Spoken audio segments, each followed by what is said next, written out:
বিশ্ববিদ্যালয়ের অষ্টম শ্রেণীর ক্ষুদ্র ঋণ সঞ্চয়ে ভবিষ্যৎ গড়ি এই চ্যাপ্টারের অনুশীলনী প্রশ্ন 18 নম্বর প্রশ্ন হলো 12 নম্বরের যেমন 8% হার মুনাফা ৭৫,০০০ টাকা 5 বছরে সরল মুনাফা কত? তাহলে এখানে হলো 8 সমান 8% সমান 8 ভাগের 100 সমান সমান ভাগ করলে 0.08 টাকা পাওয়া যায়। আর n 5 বছর অর্থাৎ সময় হলো 5 বছর। প্রারম্ভিক মূলধন p ৭৫,০০০ টাকা। অতএব আমরা জানি সরল মুনাফা i * p n আর ৭৫,০০০ টাকা গুণন 5 গুণন হলো 100/8 2 0 কাটা যায় যদি তাহলে 5 40 40 আর 75 গুণ করলে 30,০০০ টাকা পাইলাম আমরা।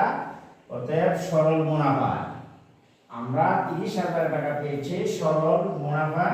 আবার 2 নম্বরে বলা হচ্ছে খ যে আমরা জানি যে চক্রবৃদ্ধি মূলধন a * p * 1 + r whole to the power n।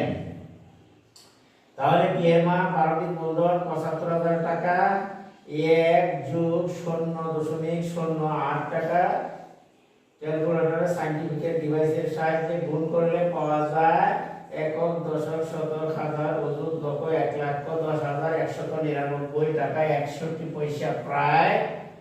তাহলে চক্রবৃদ্ধি মুনাফা c কিন্তু আমরা পাই a - p অর্থাৎ আমরা যদি চক্রবৃদ্ধি মুনাফা 1 থেকে অর্থাৎ ৭৫,০০০ টাকা মাইনাস করি তাহলে পাই ৩০,১৯৯ টাকা ৬১ পয়সা আমরা পেয়ে যাই। এইটা আমার দ্বিতীয় প্রশ্নের সমাধান। পাই ৩০,১৯৯ টাকা পেয়েছি। আবার বলা হচ্ছে লাস্টে যে খতে আমরা পাই চক্রবৃদ্ধি মুনাফা হলো ৩৫,১৯৯ টাকা ৬১ পয়সা। আবার ক হতে প্রাপ্ত সরল মুনাফা i = ৩০,০০০ টাকা।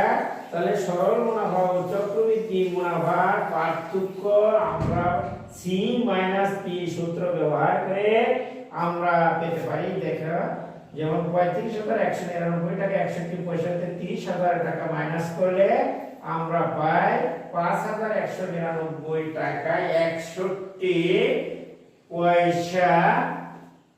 অর্থাৎ চক্রবৃদ্ধি মুনাফা আমরা পেয়ে গেছি ইনশাআল্লাহ।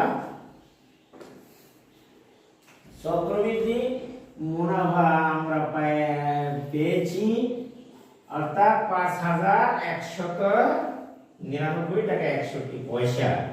প্রিয় শিক্ষার্থী বন্ধুরা, তোমাদের কাছে যদি আমার ভিডিওটি ভালো মনে হয় সংক্ষিপ্তভাবে করে সমাধান করে দিয়েছি। আর তোমরা নিত্য নতুন আরো অনেক ভিডিও পাবে। তাহলে আমার চ্যানেলটিকে সাবস্ক্রাইব করবা এবং পাশে থাকা বেল আইকনটি বাজিয়ে দিবা। আমি জাকির স্যার আজকের মতো এখান থেকে বিদায় নিচ্ছি। আল্লাহ হাফেজ। সকলেই ভালো থাকো, সুস্থ থাকো। ধন্যবাদ।